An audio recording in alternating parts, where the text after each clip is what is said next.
Bienvenue dans A Song in the Void, un jeu en 3D, en low poly, dans un univers poétique et musical.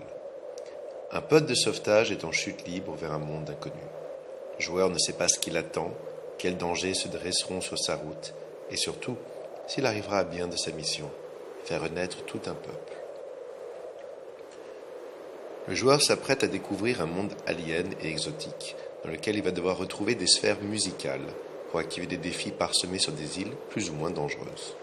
Dans cette intro, le joueur s'apprête à s'écraser sur la première île, nommée Karchik.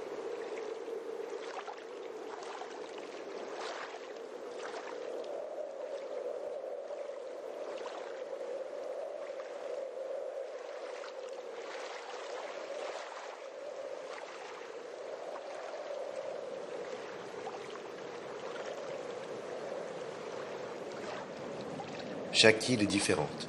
Dans celle-ci, l'eau est l'adversaire et obstacle principal du joueur.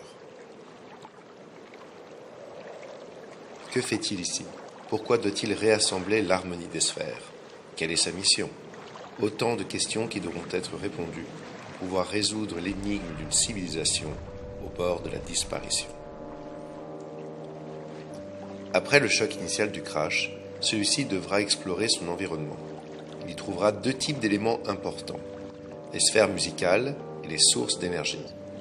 Les sphères débloqueront les défis de l'île, enclencheront certains effets sur l'environnement et ajouteront de la richesse au thème musical de l'île. Les sources d'énergie, elles, sont des collectibles qui permettront aux joueurs de changer d'île et, s'il les prend toutes, de proposer une fin alternative.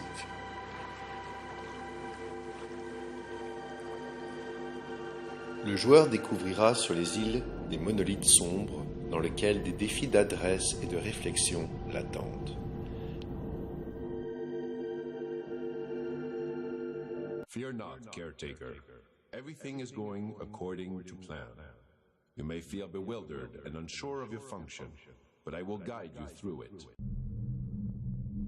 Ces défis, au nombre de 40, deviennent de plus en plus complexes au fur et à mesure de l'exploration du joueur. Au sein de ces monolithes, chaque sphère musicale active un danger particulier. Le défi se complexifie par rapport à l'évolution du joueur au sein du même niveau.